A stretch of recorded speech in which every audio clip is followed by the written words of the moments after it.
మహిళల మీద దాడులు పెరిగాయి, మహిళల హత్యలు పెరిగాయి, మహిళల మీద అఘాయిత్యాలు పెరిగాయి. ఇవన్నీ తట్టుకోలేక మహిళల యొక్క ఆత్మహత్యలు పెరిగాయి. మహిళల విషయంలో చంద్రబాబు నాయుడు గారి ప్రభుత్వం అధికారంలోకి వచ్చాక ఇది వారు సాధించినటువంటి ఘనత. ఇవి ఎంతలా అంటే ఈరోజు చూస్తూ ఉన్నాము, అందరూ కూడా మీడియాలో చూస్తుంటారు. మా పల్నాడు జిల్లా మాచర్ల నియోజకవర్గంలో ఒక గవర్నమెంట్ ఎంప్లాయీ మహిళ తన తలుపు కొట్టి తన ఇంటి మీదకి వెళ్ళి మరి తన మీద ఏ విధంగా అఘాయిత్యం చేశారో మనమంతా కూడా చదివాము. ఈ రోజున పరిస్థితి కూడా 2 సంవత్సరాలు అయిన తర్వాత ఇలా ఉందంటే ఒక్కసారి మరి కూటమి ప్రభుత్వం ఆలోచన చేయాలి. ఏం చేస్తున్నారు ఈ పోలీసులు? నిద్రపోతున్నారా? మహిళల మీద వరుస పెట్టి దాడులు, అఘాయిత్యాలు, హత్యలు, ఇవన్నీ తట్టుకోలేక వాళ్ళు ఆత్మహత్యలు, ఇవన్నీ జరుగుతూ ఉంటే పోలీసులు ఇంత కూడా పట్టించుకున్నటువంటి పరిస్థితి లేదు. మరి చంద్రబాబు నాయుడు గారు కూడా వారి దృష్టికి ఇవన్నీ వస్తున్నాయని అనుకుంటా ఉన్నాం మేము కూడా. మరి ఇవన్నిటి మీద కూడా ఏమాత్రం కూడా దృష్టిగా సాధించట్లేదంటే ఒక్కసారి ఆలోచన చేయాలి. వీళ్లకు వాళ్ళ విధుల మీద, వాళ్ళ యొక్క రెస్పాన్సిబిలిటీస్ మీద పోలీసులకు చిత్తశుద్ధి లేదు. చంద్రబాబు నాయుడు గారికి కూడా ఈ మహిళల రక్షణలో ఏదో చేద్దాము, మహిళల రక్షణ ముఖ్యం కదా, మహిళల పట్ల మహిళల యొక్క జరుగుతున్నటువంటి దాడుల మీద మరి ఏదైనా ఒక ఇనిషియేట్ చేద్దాము, మహిళల రక్షణ కోసం పాటుపడదామని చెప్పి ఇప్పటి వరకు కూడా ఒక ఇనిషియేటివ్ తీసుకోలేదంటే దీన్ని బట్టి అర్థమవుతా ఉంది ఈ ప్రభుత్వానికి మహిళల రక్షణ మీద పూర్తిగా చిత్తశుద్ధి లేదు. ఈ పోలీసులకు కూడా ఏమాత్రం చిత్తశుద్ధి లేదు. మనం చూస్తా ఉన్నాము, గతంలో జగన్మోహన్ రెడ్డి గారి హయాంలో ఏపీలో పోలీస్ శాఖకు ఫస్ట్ ప్లేస్ లో ఉండేది. 100కి పైగా కూడా అవార్డ్స్ వచ్చాయి ఏపీ పోలీసుకి అప్పుడు జగన్మోహన్ రెడ్డి గారి ప్రభుత్వంలో. మరి ఈ రోజున చూస్తే పాస్ మార్క్స్ కూడా లేవంట, 16% ఏదో అంటా ఉన్నారు. 36th ప్లేస్ లో మనం ఉన్నాము. 36th ప్లేస్ లో ఓవరాల్ గా మనం ఉన్నామంటే దీన్ని బట్టి ఏమర్థం అవుతోంది? ఇది డిజాస్టర్ అని. ఈ డిజాస్టర్ కారణం ఏంటో తెలుసా చంద్రబాబు నాయుడు గారు? ఈ డిజాస్టర్ కి కారణం మీరే. మీరు తీసుకొచ్చినటువంటి ఎజెండా రెడ్ బుక్కే దీనికి కారణం. పూర్తిగా మీరు అధికారంలోకి వచ్చాక మీరు పోలీస్ శాఖకి ఇచ్చినటువంటి ఎజెండా ఏంటి? ఈ రెడ్ బుక్ పాలనని, ఈ రెడ్ బుక్ ని ఇంప్లిమెంట్ చేయండి అని చెప్పారు. వాళ్ళు ఎక్కడా కూడా పోలీసులు డివేట్ కాకుండా ఈ రోజు కూడా అదే చేస్తా ఉన్నారు.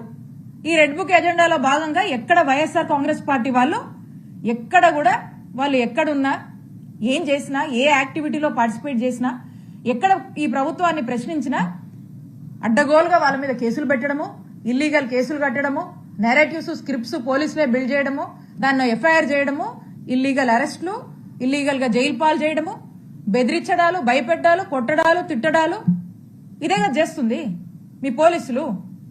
కాబట్టి పోలీసులు పూర్తిగా రెడ్ బుక్ అమల్లో బిజీగా ఉన్నారు. వాస్తవానికి వాళ్ళు డెలివర్ చేయాల్సినటువంటి విధులు, రెస్పాన్సిబిలిటీస్ అండ్ రోల్స్ ఏవైతే పోలీస్ శాఖకు సంబంధించి ఉంటాయో వీటి నుంచి ఎప్పుడో డివేట్ అయిపోయారు.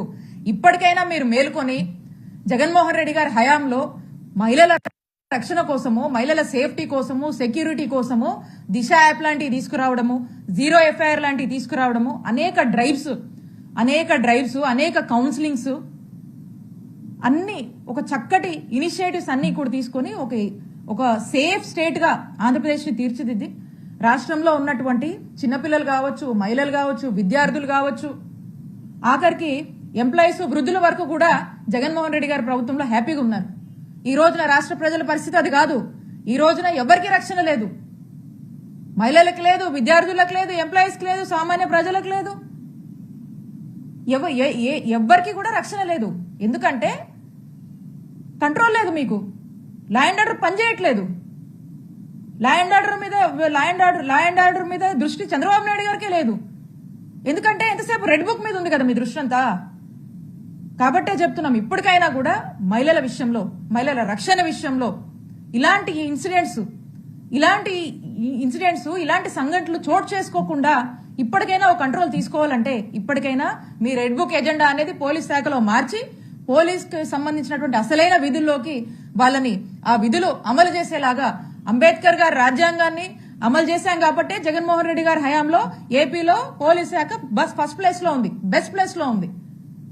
ఈ రోజున ఈ రెడ్ బుక్ రాజ్యాంగాన్ని అమలు చేస్తున్నారు కాబట్టి చంద్రబాబు నాయుడు గారు ఈ రోజున ఏపీ పోలీస్ శాఖ పరిస్థితి 36 పాస్ మార్క్స్ కూడా లేవు, ఫెయిల్. మేము ఒక్కటే డిమాండ్ చేస్తా ఉన్నాము, చంద్రబాబు నాయుడు గారు మీరు అధికారంలోకి రావడానికి ఎన్నికల ముందు జగన్మోహన్ రెడ్డి గారు చక్కటి పాలన, గొప్ప ఇనిషియేటివ్స్ తీసుకువచ్చి ఈ ఇనిషియేటివ్స్ ని చక్కగా అమలు చేస్తే మీరు ఏం పేర్లు పెట్టారు అప్పుడు? చంద్రబాబు నాయుడు గారు ఎలక్షన్స్ ముందు ఉమెన్ ట్రాఫికింగ్ అన్నారు, మిస్సింగ్ అన్నారు, ఇంకా రకరకాల పేర్లు పెట్టి రకరకాలుగా మాట్లాడారు. మరి ఆ మాటలన్నీ ఏమయ్యాయి? 2 ఏళ్ళు అయింది కదా. మరి దాని మీద ఏమి రిపోర్ట్ తీసుకొచ్చారు? దాని మీద మీరు ఏం ఫైండ్ అవుట్ చేశారు? మరి ఈ రోజున జరుగుతున్న ఈ వరుస ఎపిసోడ్స్ ని కంట్రోల్ చేయడానికి ఏం చేశారు? మీరు ఏం ఇనిషియేటివ్స్ తెచ్చారు? ఎక్కడ చూడండి విచ్చల విడిగా బెల్ట్ షాపులు, ఎక్కడ చూడండి మందు షాపులు, విపరీతమైనటువంటి గాంజా, డ్రగ్స్ అన్ని కూడా ఈరోజు విచ్చలవిడిగా అందుబాటులో ఉన్నాయి. వీటిని కంట్రోల్ చేసే మెకానిజమ్స్ ఏమీ లేవు కాబట్టి క్రైమ్ విపరీతంగా పెరిగిపోతుంది. అది మహిళల మీద ఈ విధంగా ఇంపాక్ట్ అవుతుంది. కాబట్టి ఇప్పటికైనా ఈ సిచ్యువేషన్ మీద, మహిళల రక్షణ మీద దృష్టి సారించి ఈ సిచ్యువేషన్ కి ఒక కంట్రోల్ తీసుకురండి. పోలీసుల యొక్క విధులు చేసుకోమని మీరు దయచేసి ఇన్స్ట్రక్షన్స్ ఇవ్వండి. మహిళల రక్షణ కోసం ఇప్పటికైనా పనిచేయండి. ఇంకో మహిళకి ఇలాంటి పరిస్థితి రాకుండా కాపాడండి చంద్రబాబు నాయుడు.